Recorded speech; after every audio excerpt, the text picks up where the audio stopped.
welcome to day 3 of our live Q&A for the Out of Control Dog Summit. Ian, there you are. Now it looks like you were late. Even though I was in makeup. Yes, My poor nose. Yeah, why you're bleeding? That's unsightly. Turn this way. There. Like anyway, that. Hello everybody. Yeah. Before we get started, I would like to thank you all for being here and for your continued support over these last several days. It's been a ton of fun, and the feedback has been amazing, and I'd love to see all the participants. We're trying to reach out to as many people as we can personally and answer questions as they come. And as always, a huge thank you to our sponsors who made this free live event possible. We have Doggy Dan. Thank you very much, Doggy Dan. Ness Jones. Doggy Dan and Ness Jones are presenters. You get to see them here. And then we've also got Holy Pets. Thank you very much. And I was gonna say the holistic vet. It is the healing vet. Sorry, I knew it was what holistic or healing, and holistic sticks in my mind. My goodness, my apologies. The healing vet. Also lovely, lovely people.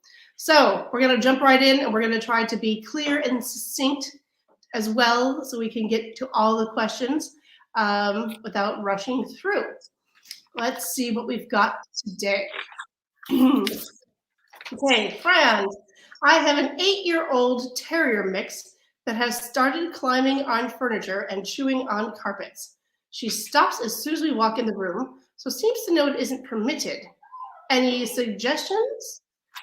So firstly, I'm going to assume that even though she's 8 years old, that she has been in your house all along. This isn't a new to you family member. And she's just begun doing this at 8 years of age. It is a little odd, when sudden onset of undesirable behavior happens after many years. However, behavior is always in motion, right? It's like a roller coaster or a wave that you're riding. Nothing stays the same in life. That's a lesson we all have to learn, whether we like it or not, and certainly not behavior. It's always drifting and changing. And it can be for a lot of reasons. The why isn't as important, and this is what I learned from a great man called Dr. Kelly Dunbar. The why isn't as important because we will maybe perhaps never know why, but it is what we can do about it that matters. Ian, what can we do about this behavior? I know that we do have a presentation with Teodi about this topic, which I think is tomorrow, but also we'd love to hear what you have to say. Well, I always go, with these household manners problems, chewing, digging, barking, house soiling.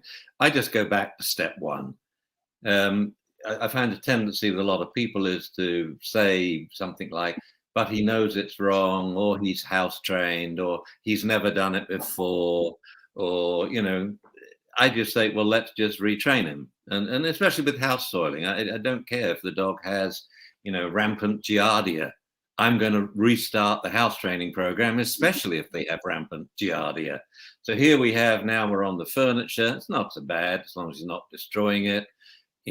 Put a cover on the furniture or buy the dog a really nice, comfy bed. And because he's chewing, no food bowl, every single piece of food he gets stuffed in a chew toy. And he gets, say, 2 or 3 for breakfast, a few throughout the day, and then 2 or 3 for an evening meal. So pick the toys where you don't have to stuff them with, say, 10 pounds of food, a little bit in or partially stuff. I like moistened food and then freezing it. So they're like, Kongsicles, I call them, if we call it, using Kongs. So the dog now is being trained from the beginning. You lie on your bed, it's a comfy bed, it's all brand new. And I like to, buy 3 or 4, see what the dog likes. There's a lot of stores you can go to and they're just $20 a piece. I want the dog to be comfortable and we don't want it to mess it up since it's chewing food there. And as it lies there, this is auto shaping. The food comes out bit by bit. Every bit of food it extricates reinforces the dog for chewing the chew toy and not your furniture or carpets, lying on the bed, and it keeps doing this for a lengthy period of time. The art of stuffing a chew toy is so we get a slow food delivery. At the same time, you can make the couch unacceptable, or other items, the carpets, just roll them up for a while, like pretend it's the new puppy. And it's first thing I tell people, lovely carpets, roll them up. And when you know your All right. dog is. Sorry. Yes, I'm Good. not trying to interrupt.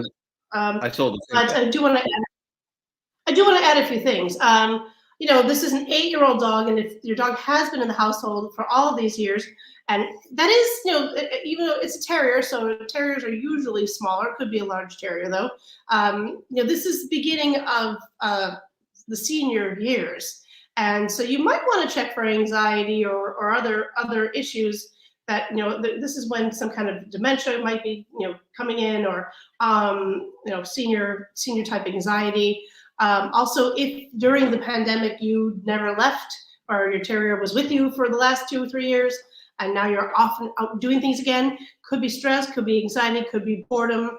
And so as much as we may never know exactly why, do look into, make sure you've got your blood panel done, you've got your senior blood panel, and maybe leave a camera on when you're out of the room to see how your dog is acting, just to make sure that she's not stressing. Now, climbing on the furniture just sounds like an 8-year-old dog who knows, the older they get, the more they get. And what are you going to do about it? I'm old. I deserve to be on the furniture. Whereas chewing on the carpets, that could be boredom or it could be stress.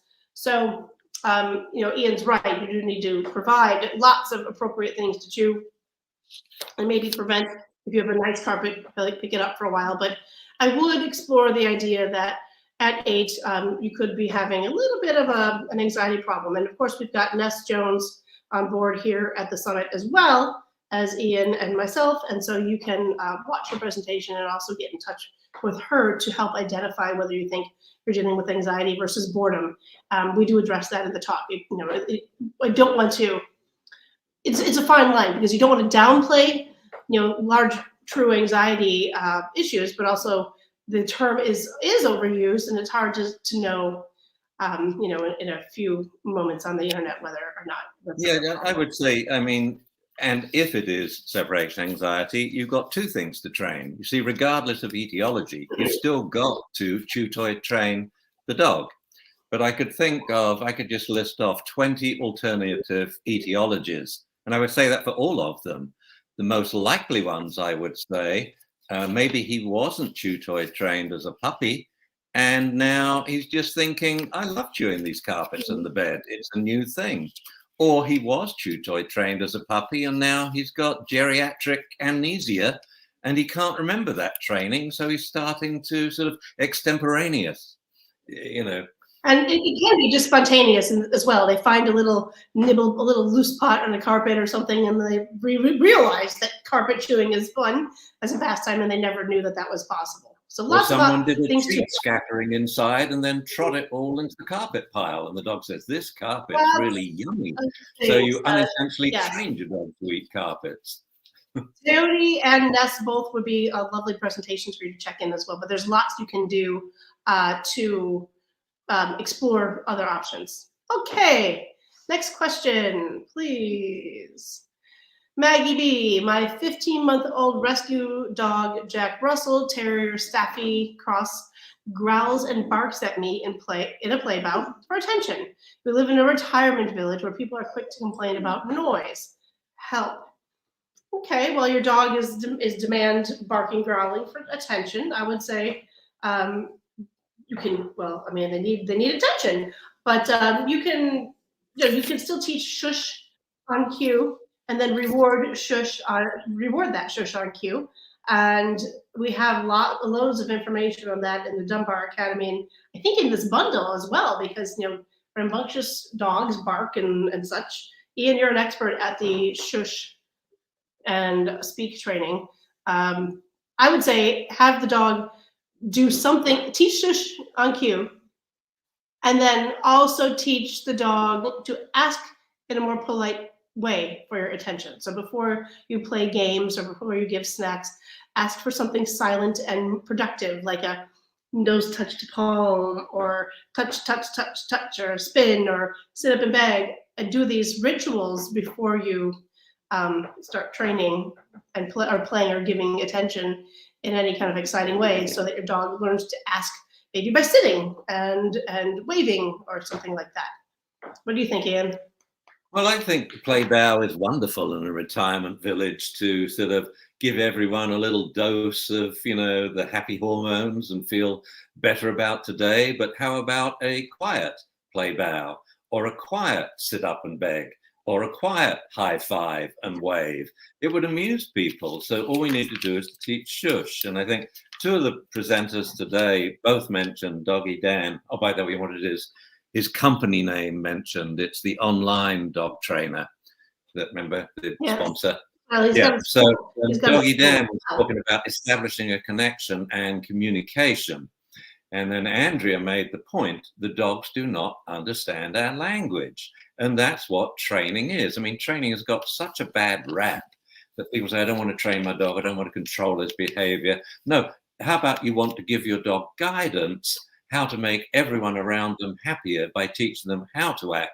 So the number one, I think, goal in any training program is teaching ESL.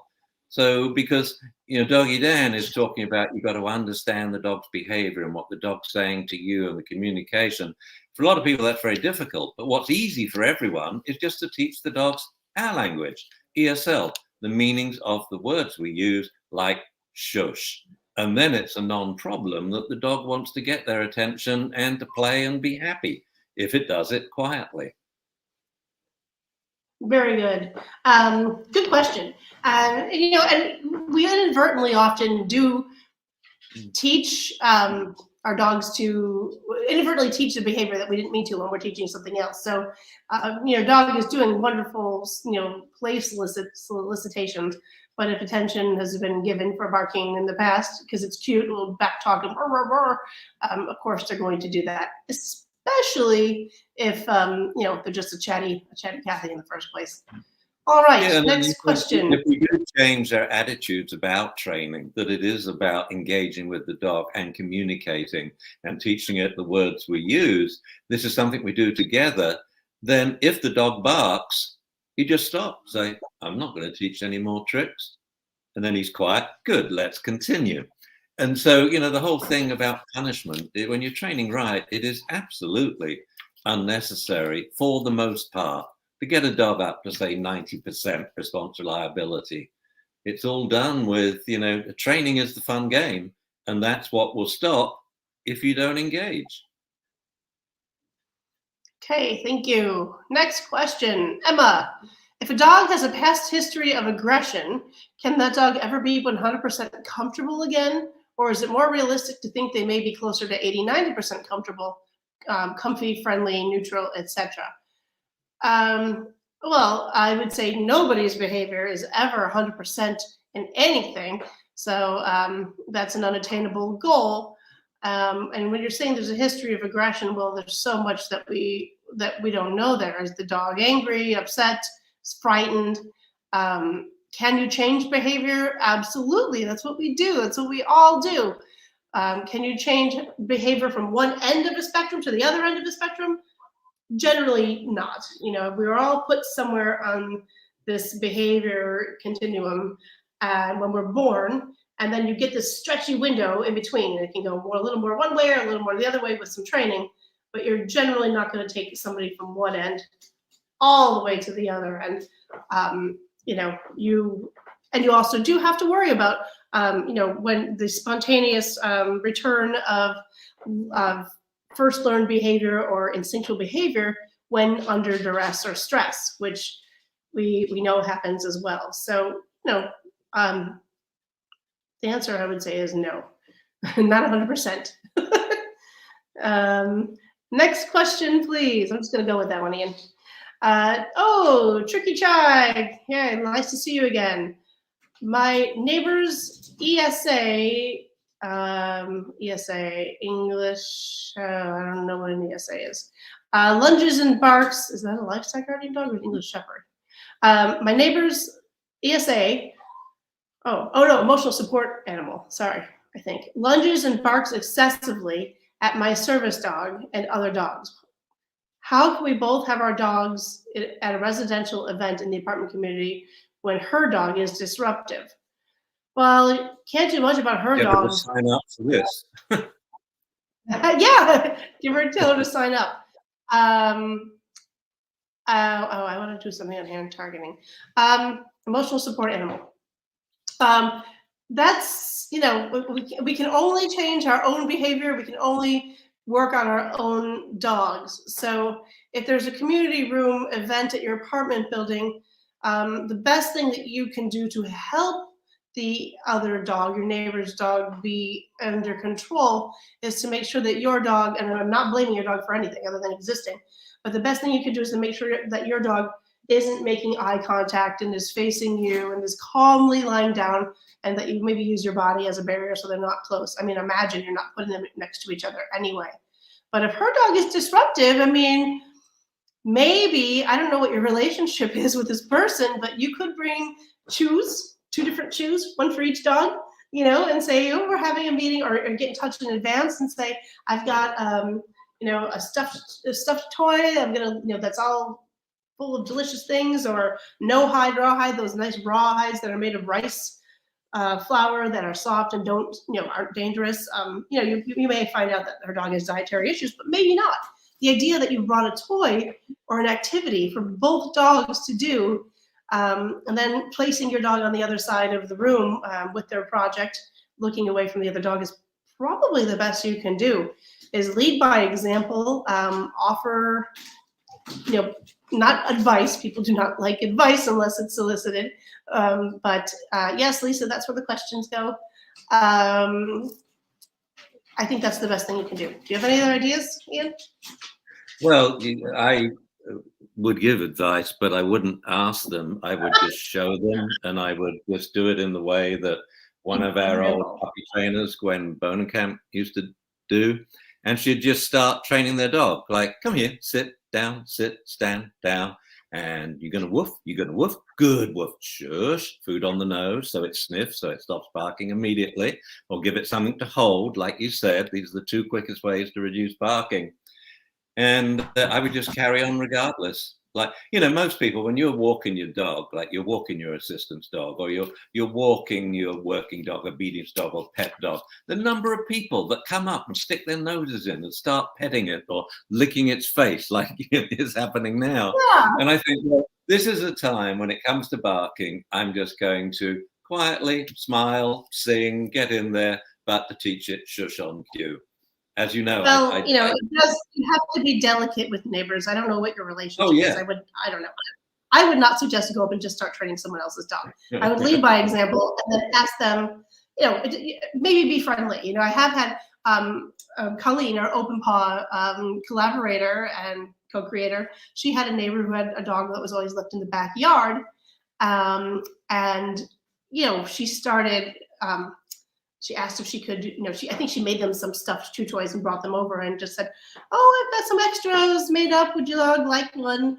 And they started giving the dog chew toys in the backyard. And then she ended up, she had permission at this point because she opened up this door with the gift, that she would tie a rope to a stuffed toy, a Kong, and fill it and then pull it back over at the end of the day and restuff it. So, there are ways you can do it. We actually had a bozo day, and this was the question, and we came up with so many people training, the first liner, and things like, oh, what a beautiful dog, what's his name? Oh, he's so cool, and then the owner is a different owner. But if you say, hey, do you need any training advice? I'm a dog trainer. No, they don't want to listen to that, So I would never say I'm a dog trainer, but I just compliment the dog. And what does he know? Does he know any tricks? What is he, And so it's the first line to engage. And it's essential if it's your neighbor. They live next door. That dog's going to be disturbing you. I mean, do you remember Manouche next door to Jamie's house? Little pit bull. And we trained him, you tap on the window and you sit and shush. And that's how we met the owners. They came round. How did you do that? They said. I said, well, he was disturbing me barking. So I would tap and toss him a treat. tap and toss him a treat. So yeah, no, but it is all about being delicate in how you do it. I want to answer a question really quick that isn't up on the board yet. Or probably won't be just because it's really quick. Carrie Glenn says, I don't really understand what is hand targeting. I looked it up and still don't understand.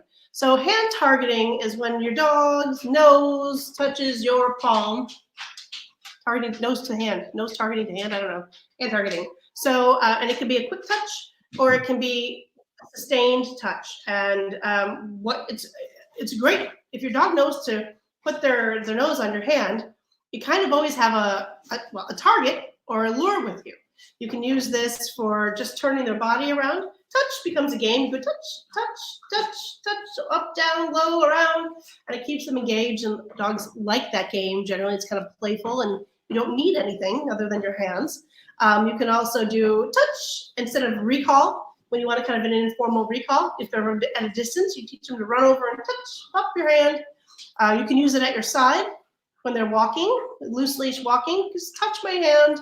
It gets them right in line. Right at your side. You can use it for cooperative care, for vet stuff, or grooming. So if you do a sustained nose touch, you just touch, hold it there, and they stay still while you do nails or whatever. And if they pull their nose away, they're uncomfortable, you give them a second. So lots and lots of things we can do with a hand targeting exercise, or just a general targeting to anything. Nose target to sticker on a wall or whatever it may be. So that's the what that beauty is. of it Okay, is next you step. can keep talking when you do it. You don't have to give a verbal request to the dog. Just do this, and as Andrea says, very useful with uncontrollable behavior. Put your hand up, and the dog stops being an idiot, runs over, he stands stay, touches you. And most people, I think the reason it's so great is because most people use it kind of as a trick. They like when they teach it.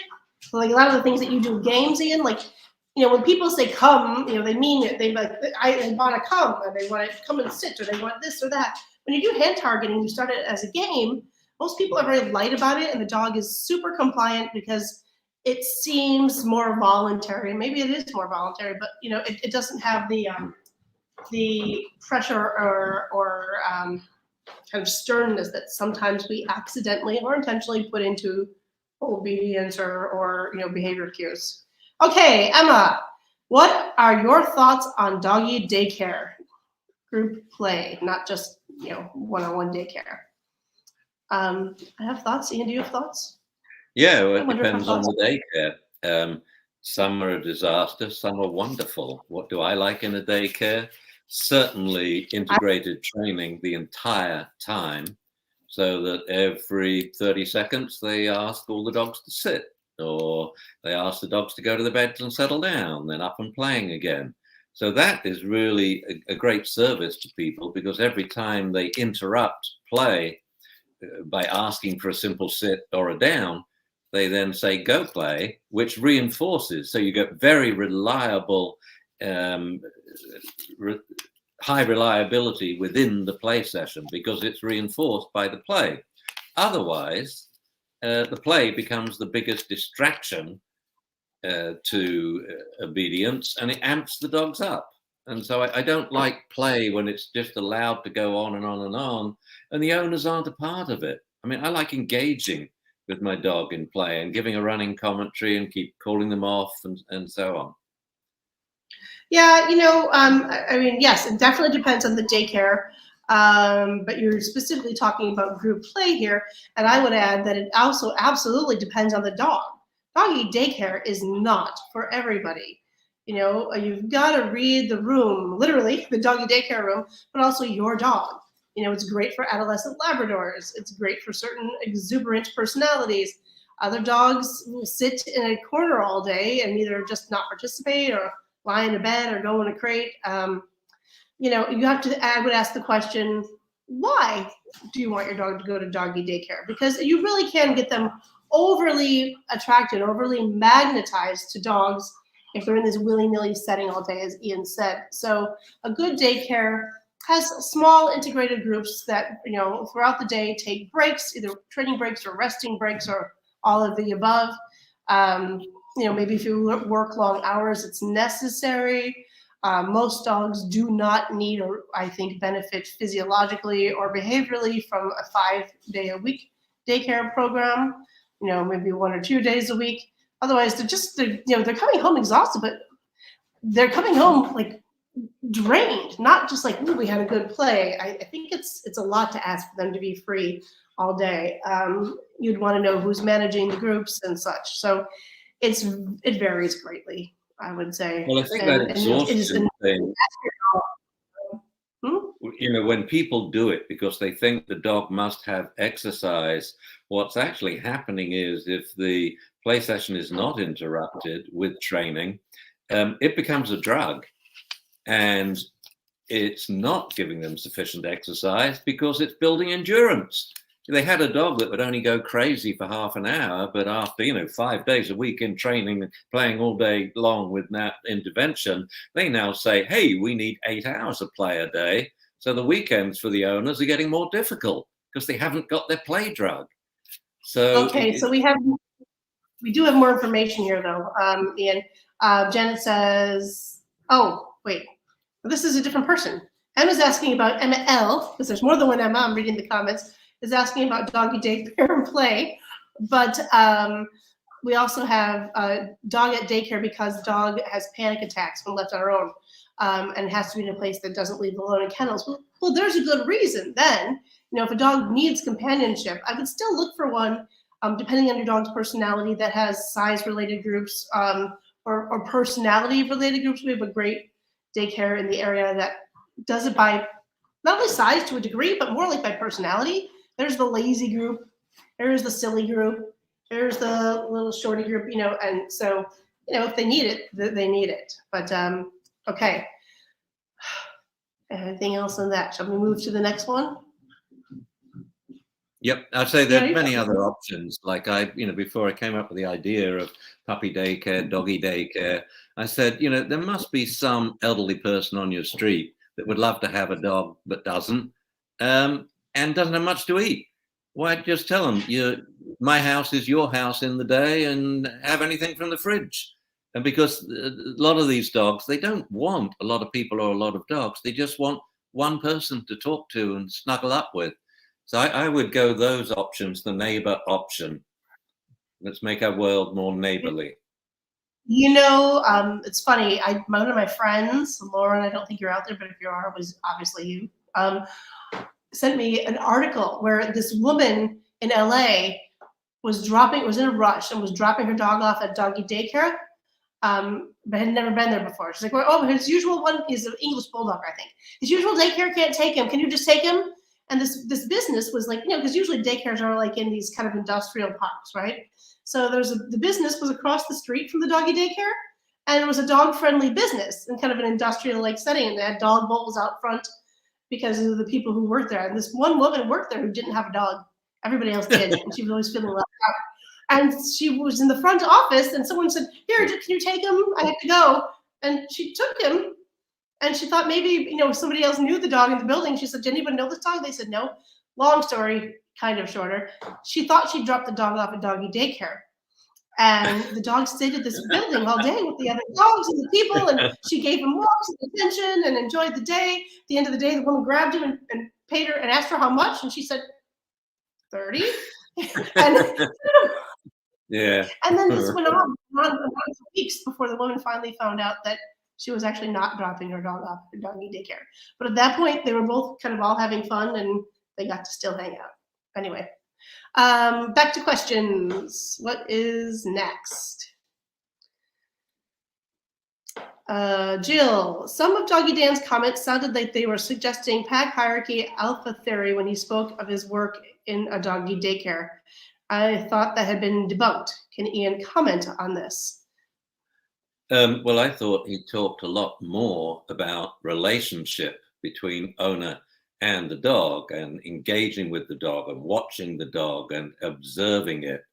And I think from his training techniques are about, well, if you change your demeanor you will change the dog's demeanor. Don't get upset when the dog barks at the window. What did he say? He said, like, stand up, walk over to the window, look out and go, interesting. Then walk back to your chair. And if you're calm, most dogs will follow you. I would do the similar thing, but I would be more specific in my communication to the dog. I would say, oh, let's see what it is, shall we? Oh, it's no emergency, but thank you. Okay, come on, settle down. Good boy. And so I thought it was more relationship based rather than saying that, the old pack hierarchy thing was largely, well, it wasn't debunked. It never existed. I mean, in the words of great Thelma Rao, she said, the only reason we have dominance hierarchy is because men did the original research.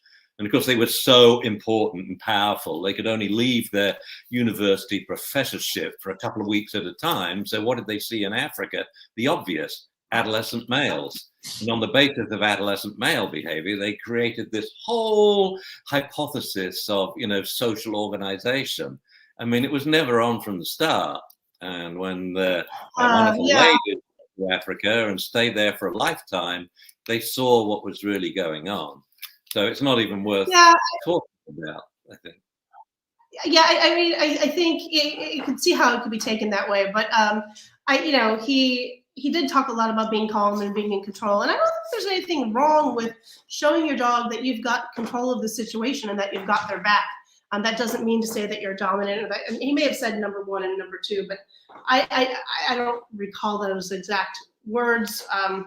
I can't speak for Doggy Dan, but I took away was similar to what Ian said. It's, like you are in a leadership role. I mean, it's a companionable role, but it's a leadership role in the sense that, like, your dog's got to know, like we talked about yesterday in this session, like that you've got their back. Like if someone's coming at them, that they don't have to address the situation, you've got it. Or, that the way to get things is to do that in cooperation with you. So good question. Thank you. Ian has a ton of information on hierarchy in the Dunbar Academy as well. That is one of your, I don't know if it's one of your favorite topics, but it's one of my favorite topics that you do is talk about your Beagle days and how you literally had the coolest job in the world for how many years, Ian? How many years did you do Beagles? I just sat on the rooftop drinking beer, watching dogs interact. Loved it. 10 years? Loved it. Yeah. So what a crazy good job. Okay, next question. Lynn, I have a aggressive dog who is fairly obedient. We have a new neighbor with a German Shepherd. My dog runs the fence at great speed, nonstop barking. One time he got through the fence and attacked their dog. Suggestions? Oh yeah, it's never fun when you get a new neighbor in general, unless it's great fun, I don't know. And yeah, the fence fighting thing is a thing. So, obviously if possible, I would put up a little barrier, whether it's new bushes or that weavy stuff that you can put on fences. Ian, what did we do at my house? Didn't we put up, not because of that, it wasn't because of dog aggression, but remember in the back of my fence, we put up some material and then some bamboo or something? It was just a visual barrier. But the fence was secure. I mean, the first thing we did was make sure your fence was absolutely secure at the perimeter. Yeah, but so I do like to do that. I live in a place now that I moved to about 2.5 years ago, and I have acres of fence line shared with dogs on either side. And my dogs are not particularly bothered or don't go out of their way to fence fight or focus. However, these dogs do, and it's a couple of years in, it's starting to get agitated my dogs a bit. There's a German Shepherd on one side that's running the fence and barking. Two labs together on the other side that excite the horses. What I do is practice when I am fully aware and ready with my treats and my toys, and we do recalls, and I also, I give them a mistake marker. If they start towards them, I will interrupt with my voice, but also I notice when they're noticing. I don't wait till they go to the fence line. You say, and it's going to happen. I know the dogs are out there. I know, this one in particular that's here with me, Eric, she gets, she likes to look for the German Shepherd because, that it's always shouting obscenities at us. And I'm pretty sure they're obscenities. And, I can see her though, before, she goes outside, whether the dog is there or not, she's expecting it now. And she goes and looks, and I call her that, and I just tell her, nope, come on, enough of that. Let's go over here and reward her for returning to me before the dog is there. I check on her when she's eyeballing. We work at the farthest distance we can at first, and we do recall. I do a lot of training on purpose, not at the fence line to annoy the dog, but really engaged training with tugs and toys and games at whatever safe distance you can do, and then gradually moving closer so that they just get used to it as background noise. But we're talking engaging games, and you may need a long line at first so that your dog can't get to them. But I just say, hey, you know what?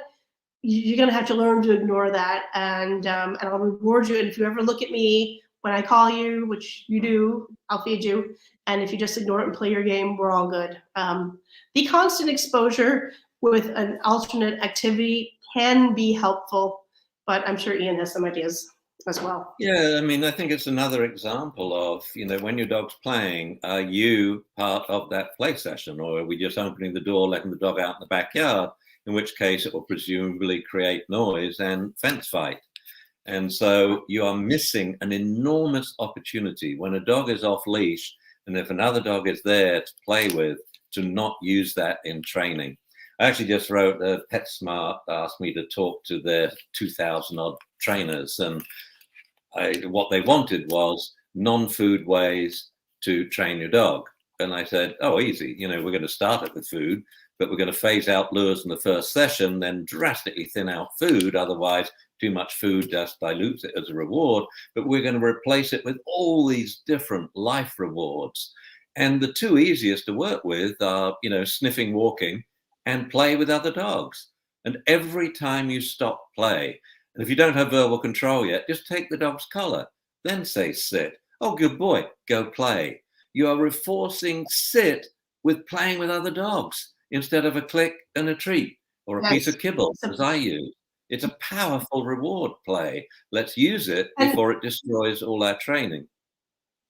Which I think for a lot of dogs, that is a great way to keep them from getting overexcited. In this case, it's a dog-aggressive dog, but he or she is fairly obedient. Lynn, what I would say for one thing is this is a new neighbor, and so you have an opportunity to set a new standard. And it may mean a long line for a little while. It may absolutely mean going with your dog for a while and being prepared for this. I know that it just sucks when this kind of situation occurs. I would probably even put up, maybe for a little while, some of that snow fencing, something that just maybe 5 feet in, so you don't get the barrier stuff while you're retraining. But if you have a dog who's fairly obedient, it means you know what you're doing, and you can train this dog to ignore that other dog. So good luck to you on that one. It also sounds like, maybe the fence needs some reinforcing. So yeah, I would work on that as well. Absolutely, first and foremost. But you can put up a secondary barrier. My neighbors, for instance, the one side that has the 2 labs that bark, and they're not friendly labs. Normally, there's a horse paddock between them and a little run, a horse run in between. And that buffer alone makes everything more easy to work with. It's when they forget to leave that paddock closed and the dogs can get in and come right up to the fence that things get even a little more hairy on my end, because the dogs are so much closer, nose to nose. So I would, I have had success with putting up that roll out orange webbing fence or something, or while retraining this as well. I didn't do that in this case for me, but I've done it with others. Okay, next question. Okay, Carol. Speaking of separation anxiety, how do you prepare a dog for a stay in a kennel? We had our girl at 2+ years. Needless to board her for a week. Checked out several kennels.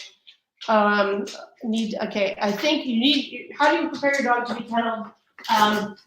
If she's sensitive and she's never had to do it before, and she's not used to being away from you or in a kennel environment, then I would start extraordinarily slowly with little visits to the kennel. If you can find a non-kennel situation for her to board, that would be great, although I know that's not always an option. But it sounds like you're going to have to plan a lot of mini visits to the kennel. Hopefully they'll allow that where you can be with your dog and hang out for a few minutes and then gradually increase the time and then gradually leave her if you need to. But it does sound like not every dog loves a kennel. A lot of dogs don't like a kennel at all. Some will cope better than others. A boarding kennel. I prefer dog sitters, whether at my home or theirs, depending on which dogs I have. At this time, I have too many dogs to send somewhere else, so someone comes to my house, or I trade with friends that have dogs, so that we can do this for each other.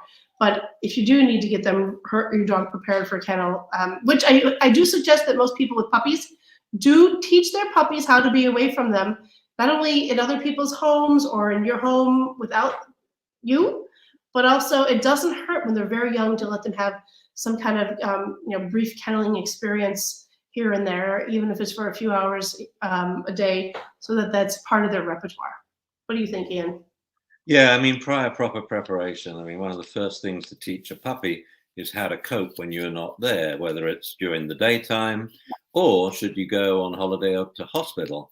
I would think, again, the community route, the neighbors, and I would set someone up as my dog's in-house sitter as soon as I get the puppy. And so we'd have sleepovers at the beginning when it's young and easily adaptable. And then, I would just go out of town for 2 days and say, hey, could you live in the house, look after the dog? Otherwise, for a dog to go into a regular old kennel, he needs to be kennel trained, or else the transition will be sometimes very abrupt. On the other hand, there's some dogs who couldn't give a damn. Like a new puppy here, Sam, really prefers being outside in the cold than inside on the couch, So it depends so much on the dog. And for some dogs, it's so dramatic that I would have someone live in the house while I'm gone. And I think it's good to think about why you've got a puppy, or even before you've got a puppy. I had a couple I knew in Nebraska, a lawyer psychologist couple, and they wanted to get a puppy, but they worked like 10 hours every day. So I said, well, ask some of your neighbors if they'd like to share a puppy. Anyway, they got this puppy, and weekdays it was at the neighbors, 3 children, the family, and then weekends it went off to their ranch. And this worked out perfectly for the dog. They both enjoyed it. They lived next door, so drop off was easy, and even visitations through the fence were easy. So I would definitely explore the route. It is kinder to do that. It's not always possible, I know, and and it is hard to find a good house sitter. If you find one, treat them like gold, and because it is hard now. Because Janet is adding to this. How do you find a good house sitter who will respect my training methods? There's lots of neighbors that are dog people, but they all use a lot of aversives. Well, I would try to find the least aversive of them and start hanging out with them with your dog here and there. I mean, I don't want my house sitter to train my dog. Heck no. They need to just follow some certain rules. And I always tell my house sitter or dog sitter, please keep them safe. Please keep them calm and comfortable. This doesn't have to be the best week of their life. This is a lot better than going to a kennel, so I don't expect you. In some cases, depending on who it is, I might have them even walk them. Say they can be in the garden, they can have their chew toys. Just, let's keep them in a quiet routine. And I absolutely would not want them training my dog for the most part. And I do like the idea of a global trainer and house dog swap system. Yes, please, I will sign up for that and have people come and stay with me. But it's an ongoing problem, whether you're a professional and have a wide circle or not, because the best people to train or to house sit your dog also have dogs, and often more dogs. My friends and I have many dogs between us, and so it's not always feasible to say, can you come over with your 4 dogs to take care of my 7 dogs? So it can be hard. We started training our house sitter 5 years ago. She lived next door. She's 16. Now she's becoming a dog trainer, but she just moves in when we move out. It's wonderful. But 5 years training she's had from us. And at quite a young age, she was here looking after the house on her own. Her parents aren't too far away. Very trustworthy. The dogs know her. The dogs love her. I think the dogs enjoy it when we go away. Before we go to another question, you can leave that up if you'd like. Tess M is saying she's been retrying for 3 days to let Pet Summits know that Kamal's presentation was cut off before it ended. Hopefully we can fix that. I think that's what you're saying, Tess. And I don't know if there's another question that you have. If so, please, let's see. A high-pitched sound in the background. I'm sorry if there's been some technical difficulties. We did our best with people being across the globe, all on various internet connections, some during storms and power outages and such. But I don't know, mostly I think the information came through. Linda, at what age is the start and finish of adolescence? I have heard so many answers. I have a standard Aussie that is 13 months old, and I'm pretty sure she has been in it since 7 months old. Okay, Dr. Dunbar, you want to talk about the actual physiological... if you go back to like Scott and Fuller's thing of, we've got the periods of development, so we have neonatal, transitional, socialization period, and then we move into adolescence, adulthood. We have some abrupt transitions like birth, inside, outside, like from the transitional period to socialization when the eyes and ears open. We also have a very abrupt transition between puppyhood and adolescence right at 18 weeks. And this is why in our puppy classes, the age range goes up to 18 weeks, and that's a cutoff, because in the next week, you can get some tremendously abrupt changes, especially in girl dogs. They go to night, bed a puppy, and they wake up an adolescent, and their behavior is totally different. And of course, now their jaws are stronger and their teeth are bigger. So with puppies, you say, right, let them off leash, and we do our class off leash, and it always works out in terms of the puppy stuff. How long does it last? Depends on the size of the dog. For little dogs, they become adults at about 2, but the big old dogs, Rotties and Mastiffs and stuff, 3 years. I mean, almost approaching the most extreme altrical beast, the human male, and they don't really reach adulthood until they're 70, I think. So there's a lot of maturation that goes on throughout life. So, 70. It's longer than you think. Yeah, for most dogs, right? So, good question. And as I love you said earlier, it's the behavior. You said that behavior is always in a state of constant flux, including development of temperament. And in adolescence, it is changing all the time. And like a number of times, how many times have people said to you, but he's never done that before? Yeah, well, he just did it. So let's get on to solve the problem, shall we? He's an adolescent. And once they're, 3 years old, you can begin to rest on your laurels a bit and benefit from all the training and socialization you put in. But why should it stop? If you're training right, it's fun. That's what life with the dog is, playing find this, playing hide and seek, playing yo-yo recalls or yo-yo walks. And so, to me, that's the fun, when the dog knows the basics. And so we continue training. And obviously, because of that, we can continue socializing, because we can now take it to places because it's well behaved and has pretty good temperament thus far. Adolescence. I love it. I love it. No Mad Thief, really quick. No Mad Thief's question is, how can I make my dogs live forever? They're both 8.5. Such bad planning. I know, diet. Anything else? I'm telling you, I'm not even sure the diet. I mean, it is luck of the draw. Did you see the oldest dog in the world the other day? He's 33. Is he in Australia today? No, somewhere right? In Europe, like Spain. That dog. Oh, maybe it was Spain. That dog does not look like he's on a great diet. No offense. I mean, he's old and kind of chubby. Sole survivor from the litter.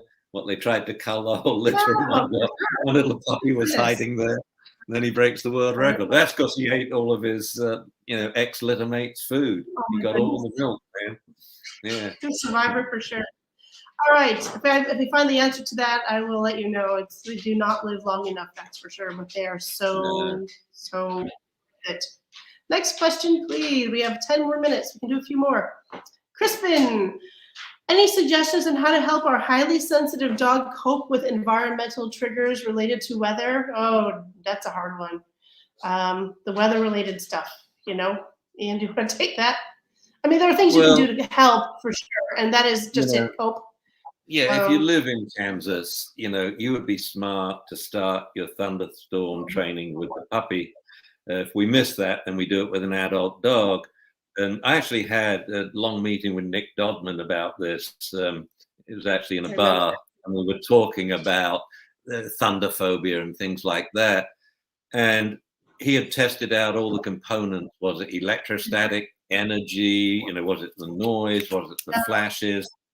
But the revealing thing was what so many of the dogs did. And he had about 1,000 cases. And what they all sought out was a cool, dark, damp place. A lot of the dogs would go to the shower basin. So, which to me kind of speaks of electrical charges that they were great, but we don't know. That didn't work out when he wired them up to a electrostatic charger and put a few thousand volts through them. This electrostat's not painful, the old Windegraph machine. And when you touch it, you have to stand on an insulated platform, but your hair goes out like this. So they didn't seem to be susceptible to that. So we came up with the idea of get some music. Any music will do.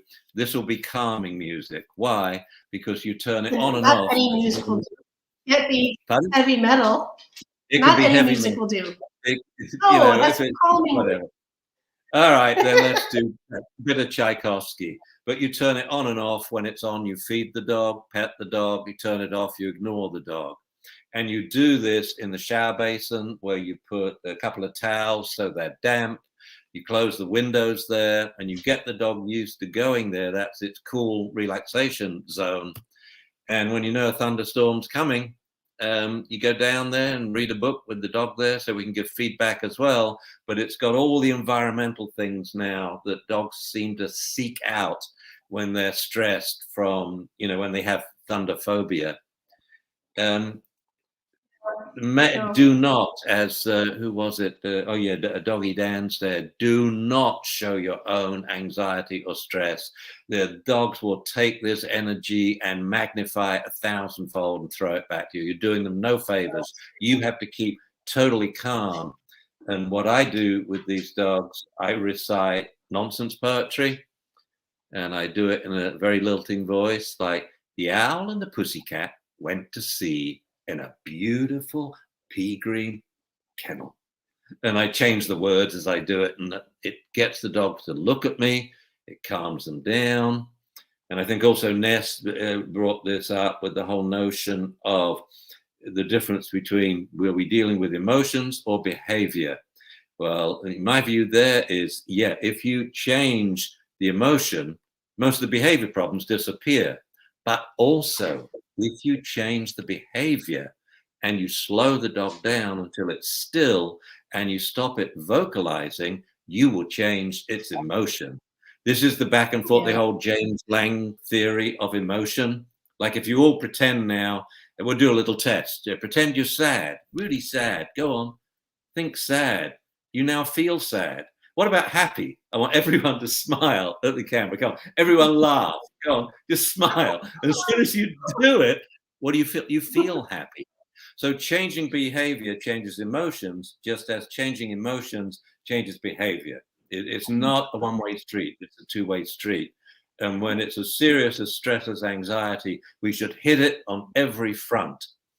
And the changing behavior part, which, as Andrea said, has got such a bad rap.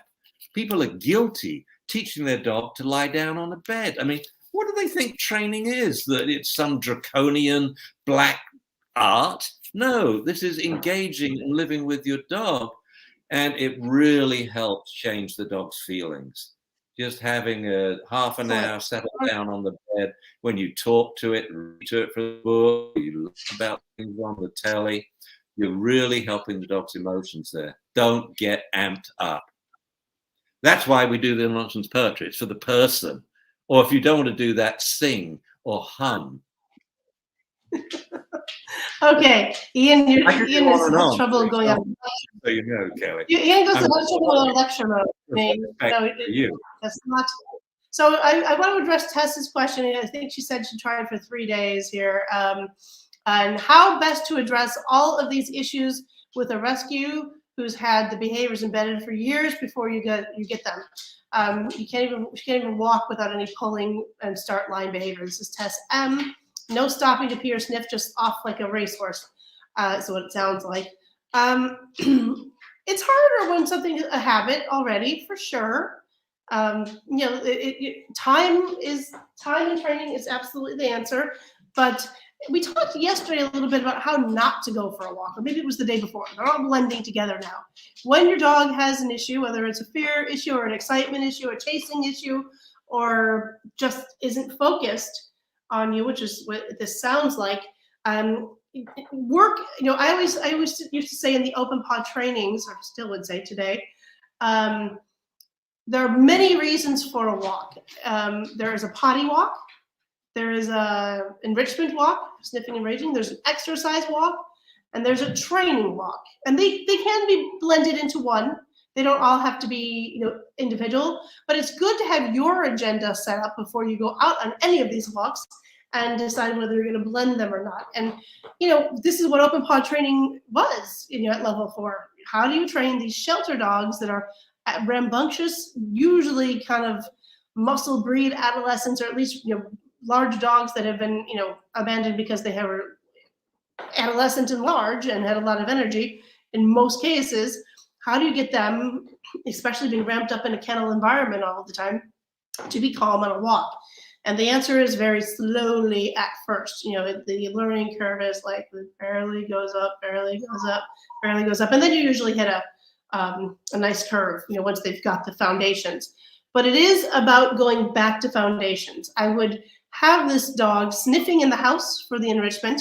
I would teach some sniffing games that you can turn on and off in the house and then out of the house. So it sounds like, you know, he can get some energy out. I would teach him to play some kind of interactive game with you, also for not only engagement, but to burn off some of that exercise and energy. Maybe do flirt pole. I don't know what size dog it is or what size area you have.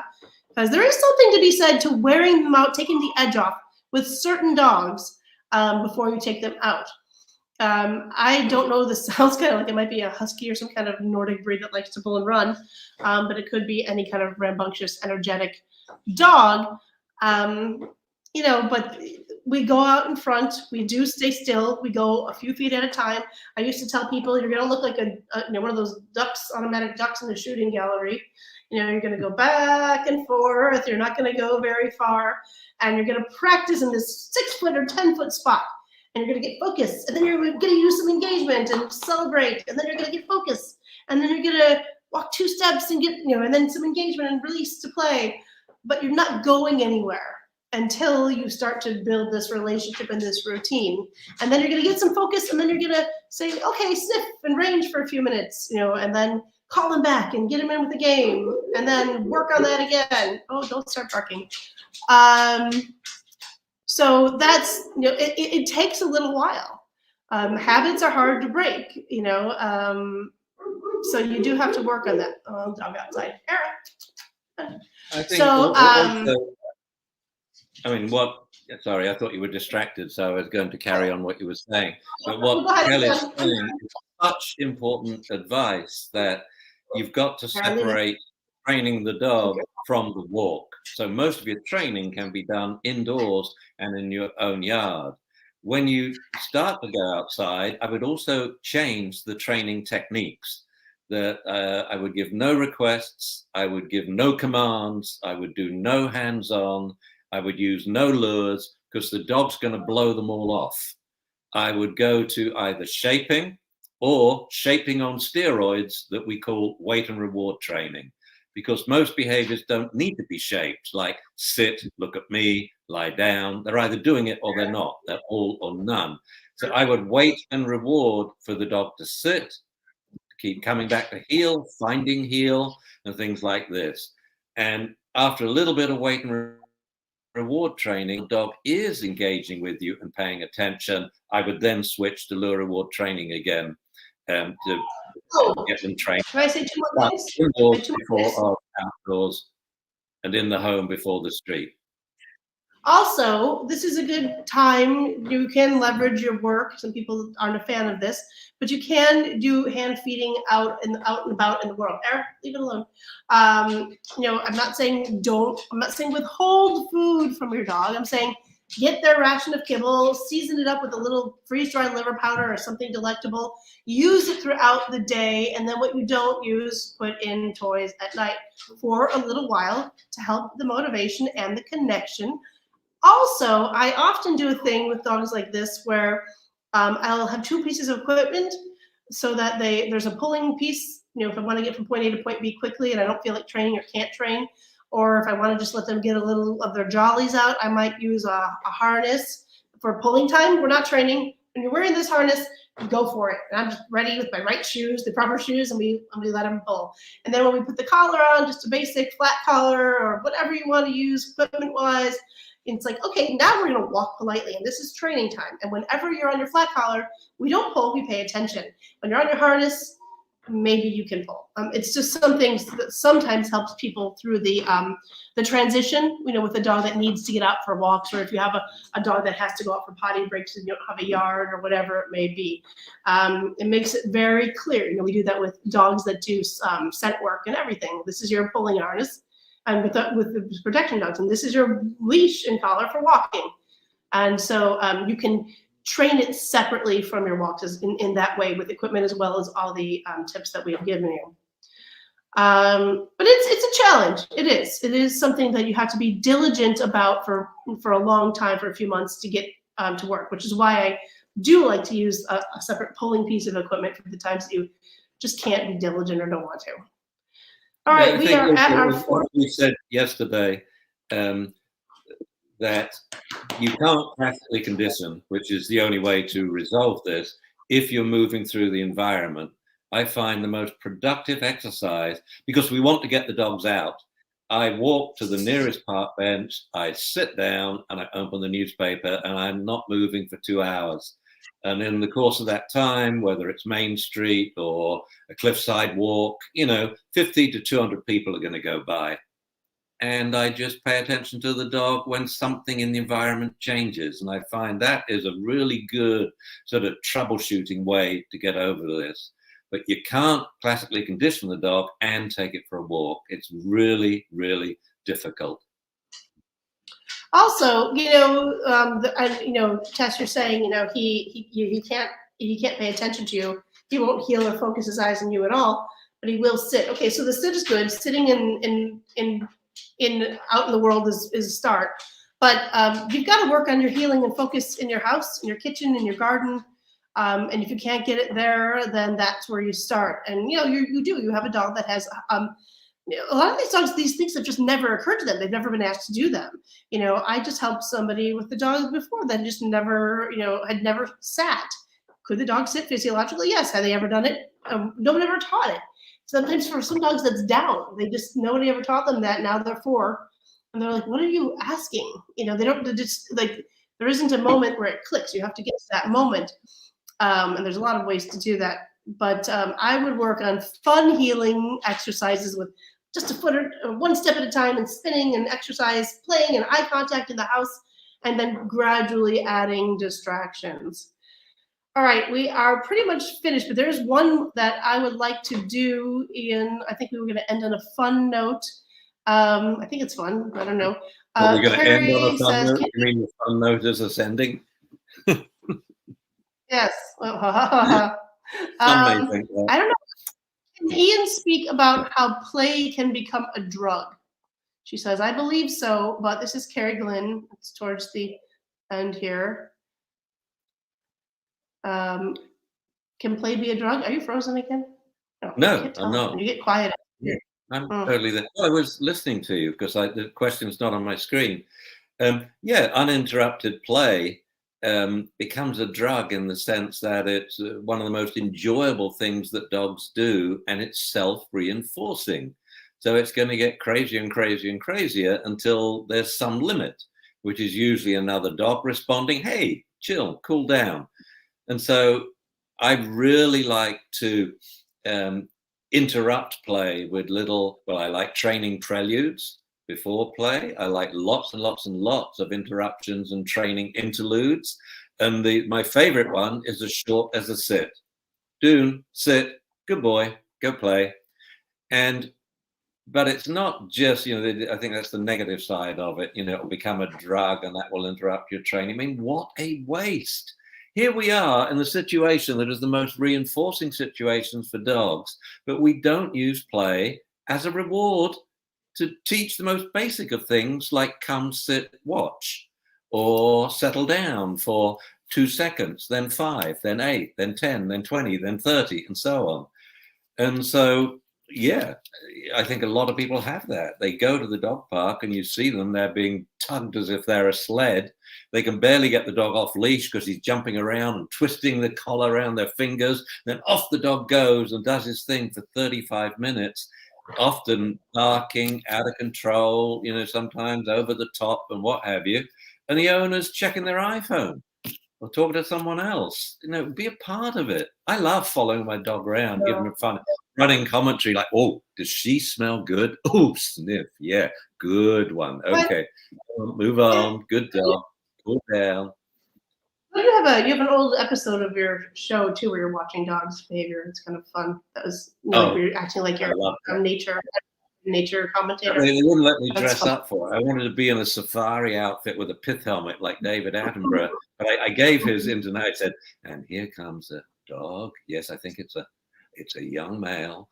And as he approaches, and I gave this running commentary. And the fascinating thing about that was, though, so what we had was a Labrador off leash in off leash places.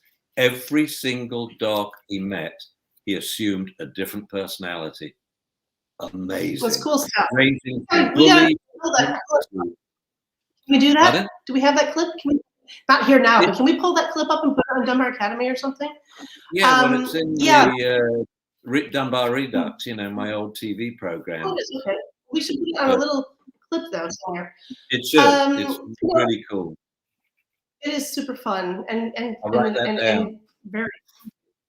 So the thing is, so many people, I think one takeaway from that is everybody thinks their dog just needs exercise, and exercise in a vacuum, like at a dog park, running free without any interaction from humans, or running ball after ball after ball, or walking. And don't be wrong, like, of course dogs need exercise, and of course dogs need to run and play. But your dog lives with you, and your dog lives with humans, and those things should not come. I mean, it's great if you love walking in the woods with your dog, and these are your long, peaceful ways where you decompress together. And it's, great if your dog has a couple of friends they love to meet up at the park. But don't let these things become the way that you exercise your dog without, as Ian said, being mentally present. Interaction with you and with humans, and training and sniffing scent games and trick training really will leave your dog sated and satisfied in a way that is very efficient and scratches deep to the core. So let's not be, I'm not suggesting any of you did this, but there are people out there. Let's not be lazy dog owners. Sometimes it's a lazy way to check out and let your dog run amok, but they do become kind of adrenaline junkies and distracted.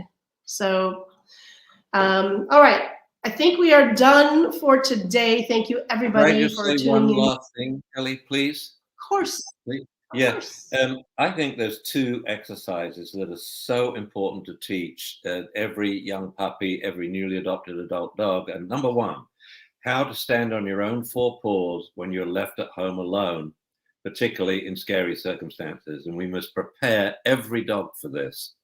Number 2, when you're out in public, whether a trail walk or on the sidewalk, it's very important to teach your dog the social savvy, the social skills, so as not to cause another dog to become reactive, and so as not to cause another owner to become reactive. Because then if Mhm. that dog's reactive, the owner's reactive, your dog will become reactive, then you'll become reactive, then they get more reactive. And this is a self-reinforcing spiral till it explodes.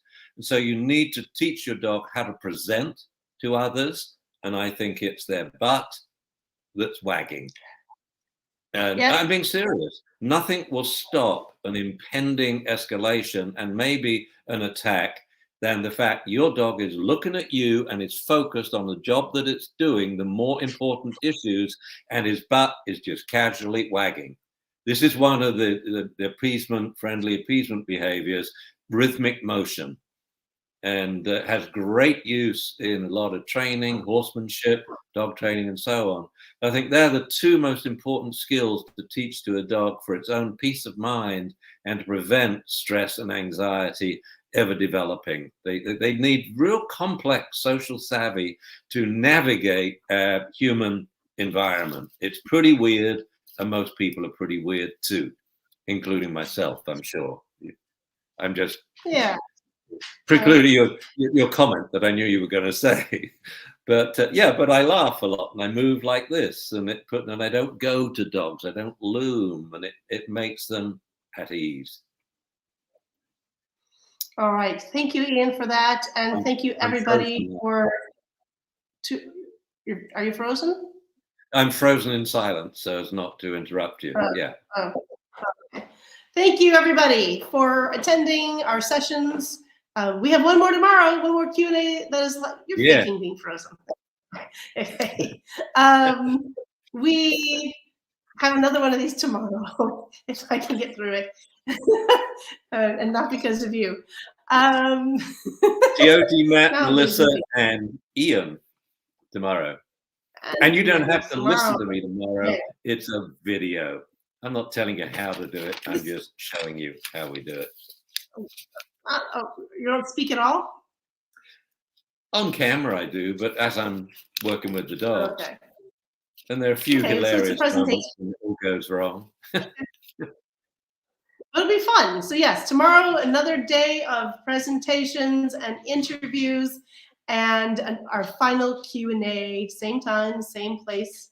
Thank you all for being here. And again, thank you to all of our sponsors, Ness Jones and Doggy Dan. Online dog trainer. Online dog trainer and Polly Pets. And I'm going to say the holistic vet again, and it's not. It is the healing vet. Oh my goodness, I'm terrible. I should never have a sponsor. I was going to help you out. I haven't even got papers in front of me. Yeah. I don't know the H for it. Holistic. I think it's because I know so many places. Holistic hound, the healing vet. Yeah. So thank you, everybody. We'll see you again tomorrow. Bye, everyone. Ciao. Bye.